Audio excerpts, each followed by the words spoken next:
അങ്ങനെയുള്ള ആളുകൾ ഉണ്ടായിരിക്കെ ജനാധിപത്യ രാഷ്ട്രത്തിൽ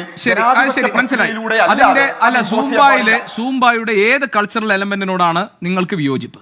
സൂംബ കൊണ്ടുവരുന്ന ഒരു കൾച്ചറൽ ആയിട്ടുള്ള ഒരു ചിന്താഗതി എന്ന് പറയുന്നത് ഒരു സെലിബ്രേഷൻ കൾച്ചറാണ്. അതായത് നമുക്ക് വളരെ ചെറിയ ചില പ്ലഷർ നേടുന്നതിലൂടെ ഡോപ്പമിൻ റഷുകളിലൂടെ ഇൻസ്റ്റന്റ് ഗ്രാറ്റിഫിക്കേഷനിലൂടെ നമുക്ക് അങ്ങനെ ജീവിച്ചു പോകാം. അങ്ങനെ ഒരു എൻജോയ്മെന്റ് കൾച്ചറിനെയാണ് സൂംബ പ്രൊമോട്ട് ചെയ്യുന്നത്. പക്ഷേ ഇവിടെയുള്ള ബഹുഭൂരിപക്ഷം വരുന്ന മതവിശ്വാസികളാകട്ടെ അല്ലാത്തവരാകട്ടെ കുറച്ചുകൂടി ഒരു ലോങ് ടേം പ്ലഷർ സീക്കിംഗ് അല്ലെങ്കിൽ ലോങ് ടേം ഹാപ്പിനെസ് സീക്കിങ്ങിനെ വിശ്വസിക്കുന്ന അത്തരം ഒരു ലോക വീക്ഷണത്തെ ഡോക്ടർ അബ്ദുള്ള ബാസി, അതൊരു ഫിസിക്കൽ ആക്ടിവിറ്റിയുടെ ഭാഗമാണ്. അത് സംഗീതവും നൃത്തവും ഇടകലർത്തിയിട്ടുള്ള ഒരു വ്യായാമത്തിന്റെ ഭാഗമായിട്ടുള്ളതാണ്. അതിലെ സാംസ്കാരിക ഘടകങ്ങളുണ്ട്. ഞാൻ താങ്കളോട് അക്കാര്യത്തിൽ എനിക്ക് വിയോജിപ്പില്ല. അങ്ങനെ ഉണ്ട്. കാരണം അത് ഇവിടെ ഉണ്ടായതല്ല, അത് പുറത്തുനിന്ന് വന്നതാണ്. അതിനോട് ഞാൻ യോജിക്കുന്നുണ്ട്. പക്ഷേ സൂംബ കളിച്ചാൽ എന്താണ് കുഴപ്പമെന്ന് താങ്കൾ ഇപ്പോഴും പറഞ്ഞില്ല. ഒരു മണ്ടൻ ഇതിനെക്കുറിച്ച് പറഞ്ഞത് ആൾക്കാർ എന്തുകൊണ്ട് കഥകളി കളിച്ചുകൊണ്ട് അവരുടെ ജോലിയിലേക്ക് പോകുന്നില്ല എന്നാണ്. കഥകളി എന്താണ് എന്നും അത് പൂർണ്ണമായിട്ടുള്ള ഒരു നൃത്ത രൂപമാണ് എന്നും അതൊരിക്കലും ഒരു വ്യായാമ മുറയല്ല എന്നുമൊക്കെ അറിയാത്ത മണ്ടന്മാരും നമ്മുടെ നാട്ടിലുണ്ട് എന്നുള്ളതാണ് വസ്തുത.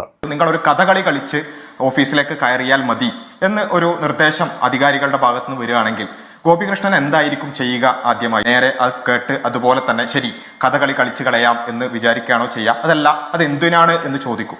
അപ്പോൾ അവിടെ നിന്ന് മറുപടി പറയാണ്, ഇപ്പോൾ സാലറിയുമായി ബന്ധപ്പെട്ടൊക്കെ കുറെ പ്രശ്നങ്ങൾ ഉണ്ടല്ലോ, അത് പരിഹരിക്കാൻ വേണ്ടിയാണെന്ന് പറയും. അപ്പോൾ സ്വാഭാവികമായിട്ടും ബഹുമാന്യനായ ഗോപികൃഷ്ണൻ തിരിച്ചു ചോദിക്കുക, അതെങ്ങനെയാണ് സാലറി പ്രശ്നം എങ്ങനെയാണ് കഥകളി കളിച്ചാൽ മാറുക എന്നൊരു ചോദ്യം ചോദിക്കൂലേ? ഇതേ ചോദ്യം തന്നെയാണ് ഞങ്ങളും ചോദിച്ചിട്ടുള്ളത്. ഏറെക്കുറെ അസംബന്ധ സ്വഭാവത്തിലുള്ള ഒരു താരതമ്യവുമായിട്ടാണ് ഈ വിഷയത്തെ സമീപിച്ചത്. ഞാൻ പറയാം ഡോക്ടർ അബ്ദുള്ള ബാസി, ഒരു സെക്കൻഡ് ഞാൻ പറയാം ഒരു സെക്കൻഡ് താങ്കൾ പറഞ്ഞോളൂ. താങ്കൾ ഒരു ഭാഗം പറഞ്ഞല്ലോ, അതിന്റെ ഒരു കാര്യം ഒന്ന് വിശദീകരിച്ച് താങ്കൾ വിശദീകരിച്ചോളൂ. അതായത് ലോകത്ത് ഈ ജോലിയുമായി ബന്ധപ്പെട്ട ഡോക്ടർ അബ്ദുള്ള ബാസി ഒരു സെക്കൻഡ്, താങ്കൾ ഈ പറഞ്ഞതൊന്നുമല്ലല്ലോ കാരണമായി പറഞ്ഞത്. അല്പവസ്ത്രം ധരിച്ച ആണും പെണ്ണും ഒരുമിച്ച് നൃത്തം ചെയ്യുന്ന സംസ്കാരത്തിനൊപ്പം ഉണ്ടാകില്ല എന്നാണല്ലോ കാരണം പറഞ്ഞത്. അല്ലാതെ കഥകളി കളിച്ചിട്ട് കയറുന്നതിന്റെ സാലറിയുമായി ബന്ധപ്പെട്ട യുക്തി അല്ലല്ലോ നിങ്ങൾ ഇതിനെ എതിർക്കുമ്പോൾ പറഞ്ഞിരിക്കുന്നത്. ഞാനൊരു കാര്യം താങ്കളോട് പറയട്ടെ, സൂംബ കളിച്ചത് കൊണ്ട് എന്താണ് കുഴപ്പമുണ്ടാകാൻ പോകുന്നത്? എന്തുകൊണ്ട് സൂംബ മാത്രം? അത് താങ്കൾ പറയും. ഒരുപാട് അത് സർക്കാരിന്റെ തീരുമാനമാണ്. സൂംബ ഡാൻസ് ആണ് ഞങ്ങൾ ഇൻട്രൊഡ്യൂസ് ചെയ്യുന്നത്.